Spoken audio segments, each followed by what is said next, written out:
Hello friends, എല്ലാവർക്കും good morning. അപ്പോൾ ഇന്നത്തെ ഒരു സൂപ്പർ ഹിറ്റ് വിശേഷത്തിലേക്ക് എല്ലാവർക്കും സ്വാഗതം.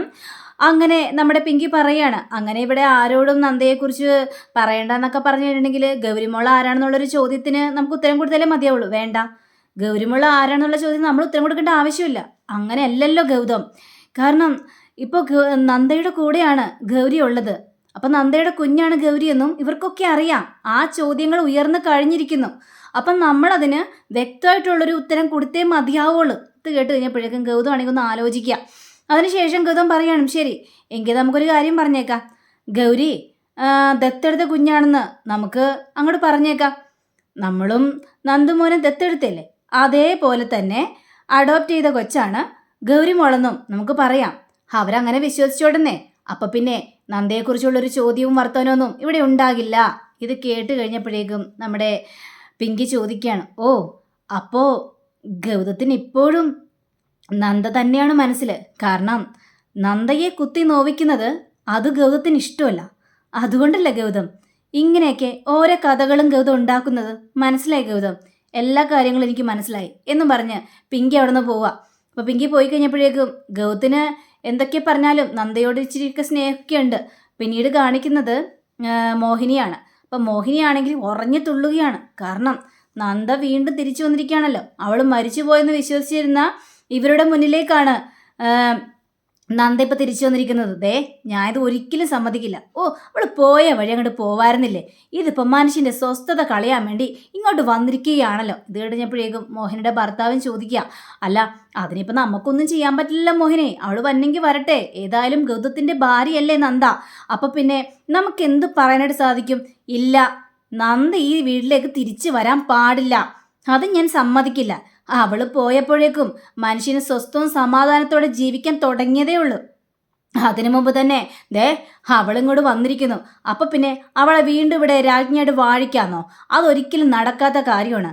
ഇനി ഇവിടെ രാജ്ഞിയായിട്ട് വാഴാനായിട്ട് പോകുന്നത് എൻ്റെ മരുമകൾ തന്നെയായിരിക്കും. എൻ്റെ മരുമകളുടെ ഉള്ളിൽ ഒരു കുഞ്ഞുണ്ട്. അതായിരിക്കും ഈ വീടിൻ്റെ അനന്തരാവകാശിയായിട്ട് ജീവിക്കാനായിട്ട് പോകുന്നത്. ഇത് കേട്ട പവിത്ര ആകെ ഞെട്ടിപ്പോവുകയാണ്. എൻ്റെ ദൈവമേ, എൻ്റെ വയലൊരു കുഞ്ഞു ജീവൻ പോലും ഇല്ല. ആ ഒരു ജീവനെ ചൊല്ലിയാണല്ലോ എൻ്റെ അമ്മ ഇങ്ങനെ കിടന്ന് ഒച്ചപ്പാടും ബഹളവും ഒക്കെ ഉണ്ടാക്കുന്നത്. സത്യം അറിഞ്ഞു കഴിഞ്ഞിട്ടുണ്ടെങ്കിൽ എന്തായിരിക്കും സ്ഥിതി? അപ്പോഴേക്കും മോഹിനിയുടെ ഭർത്താവ് പറയാ, എന്നാലും നമ്മൾ പറയുന്നത് ശരിയല്ലല്ലോ. ഈ നന്ദയും പിങ്കിയും തമ്മിൽ കല്യാണം കഴിച്ചിട്ടില്ല. നിയമപരമായിട്ട് കല്യാണം കഴിച്ചിരിക്കുന്നത് നന്ദയും ഗൗതവും തന്നെയാണ്. അപ്പോൾ പിന്നെ അവരാണല്ലോ ഭാര്യയും ഭർത്താവും.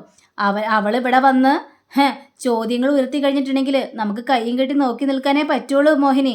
ആര് പറഞ്ഞു? അതാ ഞാൻ പറഞ്ഞത്, അവൾ ഇനി ഈ വീട്ടിലേക്ക് തിരിച്ചു വരാൻ പാടില്ല.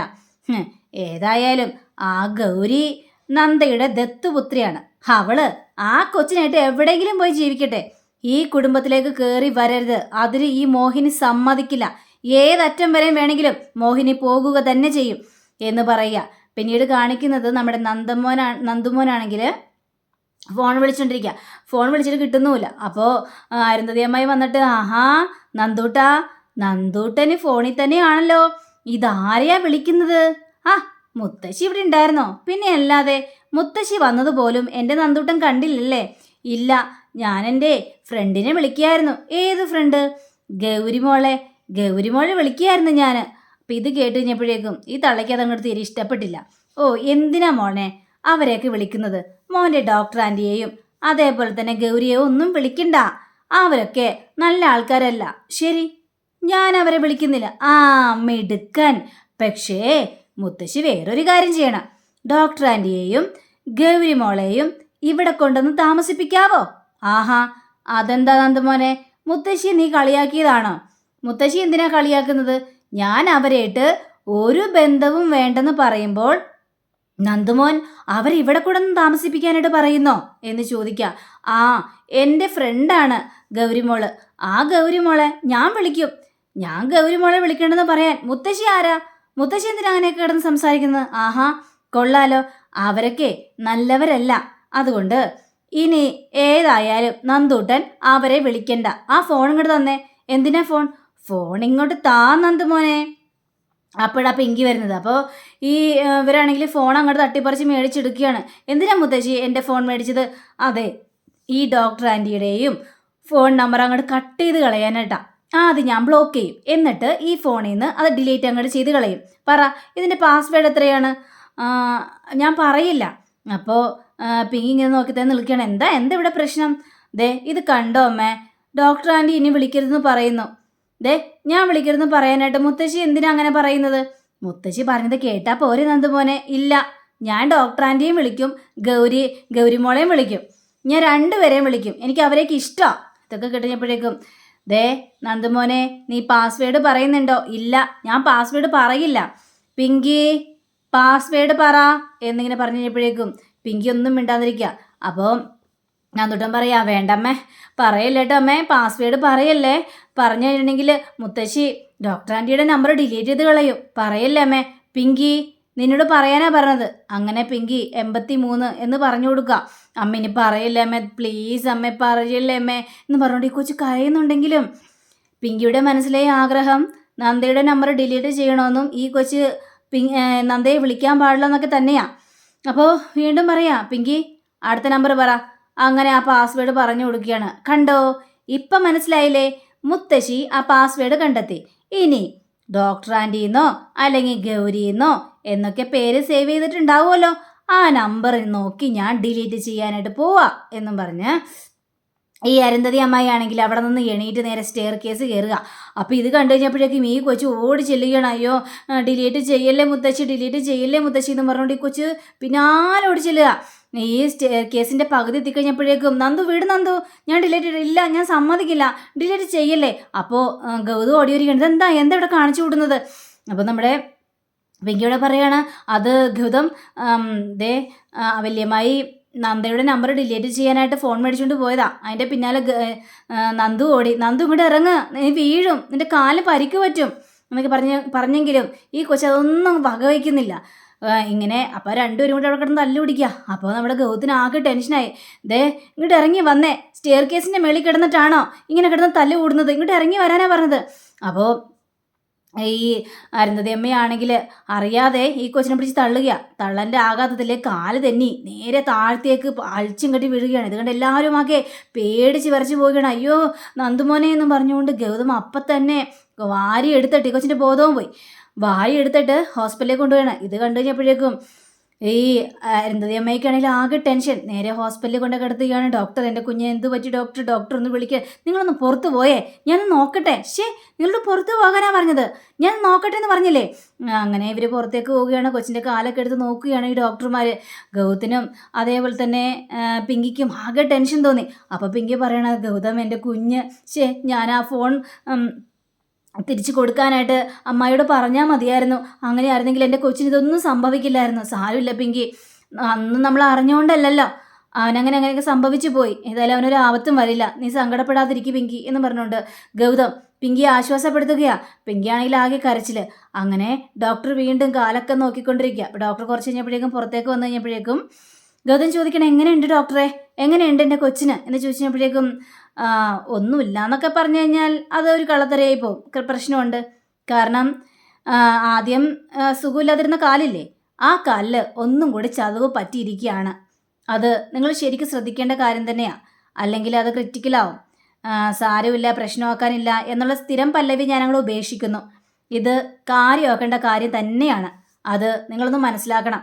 ഇനിയിപ്പോൾ ഞാനൊന്ന് നോക്കട്ടെ, ഏതെങ്കിലും ഡോക്ടറെ അറിയുന്നൊരു ഡോക്ടർ ഉണ്ടെങ്കിൽ, ഒരു സ്പെഷ്യലിസ്റ്റ് ഉണ്ടെങ്കിൽ ഞാൻ ഡോക്ടറെ കൊണ്ടുവരാം. ശരി ഡോക്ടറെ, കൊണ്ടുവരണം. കാരണം പൈസയൊന്നും പ്രശ്നമല്ല, എത്ര പൈസയാണെങ്കിലും മുടക്കാനായിട്ട് ഞങ്ങൾ തയ്യാറാണ് ഡോക്ടറെ, എൻ്റെ മോനെ രക്ഷപ്പെട്ടാൽ മാത്രം മതി എന്നും പറഞ്ഞുകൊണ്ട് ഡോക്ടറെ പറഞ്ഞു കൊടുക്കുകയാണ്. ഇവരാണെങ്കിൽ ആകെ കരഞ്ഞ് കലങ്ങി വല്ലാത്തൊരവസ്ഥ.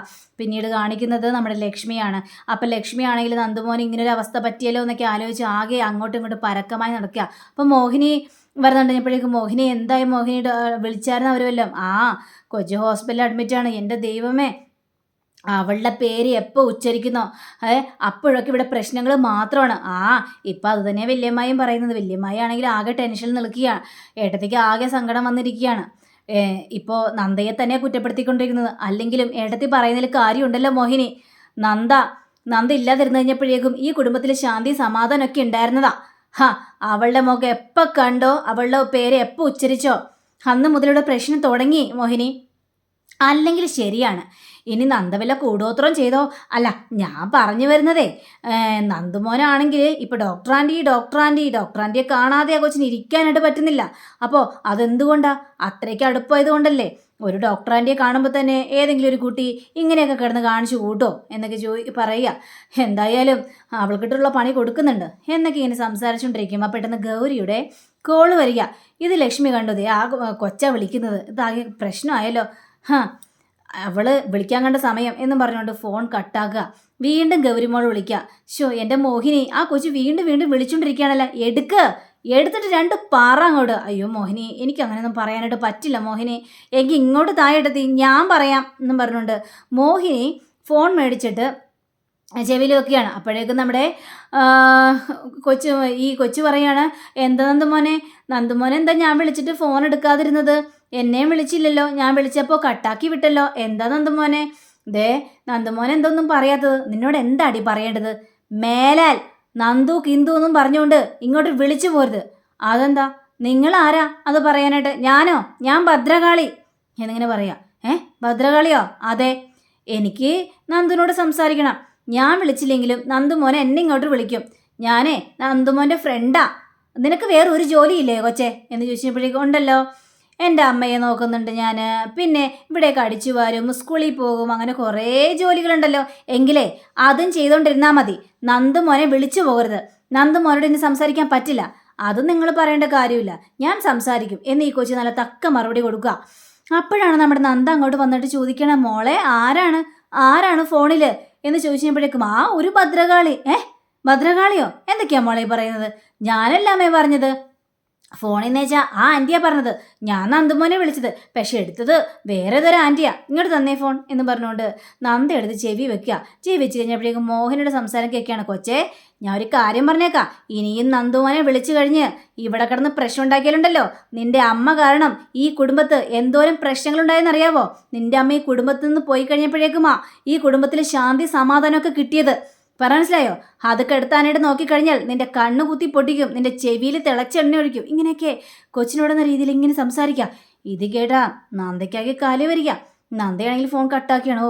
അപ്പോൾ ചെറിയമ്മായിയാണ് അവരിങ്ങനെയൊക്കെ സംസാരിക്കുള്ളൂ. പിന്നീട് കാണിക്കുന്നത് നമ്മുടെ നന്ദുമോന് ബോധമൊക്കെ തിരിച്ചിട്ടിരിക്കുക. കാലിങ്ങനെ തൊട്ട് കഴിഞ്ഞപ്പോഴേക്കും, അയ്യോ എൻ്റെ കാല് വേദനിക്കുന്നു ഡോക്ടറെ, എൻ്റെ കാല് വേദനിക്കുന്നു. ഡോക്ടർ ആൻറ്റി എവിടെ? ഡോക്ടർ ആൻറ്റി എന്നെ നോക്കിയാൽ മതി. Doctor anti. ഈ കൊച്ചു എന്തൊക്കെയാണ് പറയുന്നത്? വീണ്ടും ഡോക്ടർ ആൻറ്റി എന്ന് പറയുക. അല്ല മോൻ്റെ പേര് നന്ദൂട്ടൻ എന്നാണോ? അതെ. അല്ല അതേ, ഞങ്ങൾ നല്ല ചികിത്സയൊക്കെ തരാം. ഇല്ല, നിങ്ങൾ ചികിത്സ തന്നിട്ടുണ്ടെങ്കിൽ എൻ്റെ അസുഖം മാറില്ല. ഡോക്ടർ ആൻറ്റി എവിടെ? ഡോക്ടർ ആൻറ്റി പറഞ്ഞിട്ടുണ്ടല്ലോ എന്നെ നന്നായിട്ട് ചികിത്സിക്കാന്ന്. ആരാ ഡോക്ടർ ആൻറ്റി? നല്ല ഡോക്ടർ ആൻറ്റിയാ, പാവോ ഡോക്ടർ ആൻറ്റി. ആ ഡോക്ടർ ആൻറ്റി എൻ്റെ കാലിലെ അസുഖങ്ങളെല്ലാം മാറ്റിത്തരും. ആഹാ, കൊള്ളാലോ, എങ്കിൽ പിന്നെ നമുക്ക് ഡോക്ടർ ആൻറ്റിയെ കൊണ്ടുവരാട്ടോ എന്നിങ്ങനെ പറഞ്ഞുകൊണ്ട് ഇവർ രണ്ടുപേരെയും വിളിച്ചുകൊണ്ട് ഡോക്ടർ പോവുക. എന്നിട്ട് ഒരു സിനിമാ കഥ എന്ന രീതിയിൽ ഒരു ഉദാഹരണമായുള്ള കാര്യങ്ങളെല്ലാം സംസാരിക്കുക. ഇത് കേട്ട് കഴിഞ്ഞപ്പോഴേക്കും പിങ്കിയാണെങ്കിൽ എന്താ ഡോക്ടർ എന്താ പറഞ്ഞു വരുന്നത് മനസ്സിലാവുന്നില്ലല്ലോ. അതായത് ഈ കൊച്ചിപ്പോൾ ഡോക്ടർ ആൻറ്റി എന്ന് പറയുന്നുണ്ടല്ലോ, ആ ഡോക്ടർ ആൻറ്റി നിങ്ങൾ കൊണ്ടുവരണം, അല്ലെങ്കിൽ കൊച്ചിൻ്റെ അസുഖം മാറില്ല. ഞങ്ങൾ ആരൊക്കെ ചികിത്സിച്ചാലും അവൻ്റെ മനസ്സിൽ ഡോക്ടർ ആൻറ്റി എന്നുള്ളൊരു രൂപം ഉണ്ട്. അതുകൊണ്ട് ഞങ്ങൾ തൊട്ടാൽ അവന് വേദനിക്കും. അവൻ്റെ കാല് സുഖപ്പെടുത്തണമെങ്കിൽ അത് ഡോക്ടർ ആൻറ്റി തന്നെ വരണം. ഇത് കേട്ട ഗൗതമാണെങ്കിൽ, ഇല്ല സാർ, ഇല്ല ഡോക്ടർ, അതൊരിക്കലും നടക്കാത്ത കാര്യമാണ്. ഇനി ആ ഡോക്ടർ ആൻറ്റിയെ എൻ്റെ മോൻ കാണില്ല. ആഹാ, നിങ്ങളൊരു അച്ഛനാണോ? നിങ്ങൾ രണ്ടുപേരും ആ കുട്ടിൻ്റെ അച്ഛനും അമ്മയല്ലേ? എന്നിട്ടാണ് ഇങ്ങനെ സംസാരിക്കുന്നത്? ഞാൻ പറയുന്ന കാര്യങ്ങളൊന്നും നിങ്ങൾക്ക് വ്യക്തമായിട്ട് കേൾക്കാനായിട്ട് കഴിയുന്നില്ലേ? ഡോക്ടർ ക്ഷമിക്കണം, അവരെ കൊണ്ടുവരാനായിട്ട് പറ്റില്ല. ഇനി എനിക്ക് നിങ്ങളോടൊന്നും പറയാനില്ല. നിങ്ങളുടെ കൊച്ചിൻ്റെ കാലാണ്, അത് നിങ്ങൾ സംരക്ഷിച്ചോണം. അല്ലാതെ ഇത് ഞങ്ങളെ ബാധിക്കുന്ന പ്രശ്നമല്ല. നിങ്ങളോടൊക്കെ പറഞ്ഞിട്ട് യാതൊരു കാര്യമില്ല എന്ന് ഗൗതത്തിൻ്റെ മുഖത്തടിച്ച രീതിയിൽ സംസാരിക്കുകയാണ്. അപ്പോൾ അങ്ങനെയും കാണിച്ചുകൊണ്ടാണ് നമ്മുടെ ഇന്നത്തെ റിവ്യൂടെ അവസാനിച്ചിരിക്കുന്നത്. അടുത്ത റിവ്യൂവിനെ കാത്തിരിക്കുക, സബ്സ്ക്രൈബ് ചെയ്യുക. എല്ലാവർക്കും നല്ലൊരു ദിനം ആശംസിച്ചുകൊണ്ട് തന്നെ നമസ്കാരം. Thank you. See again. By.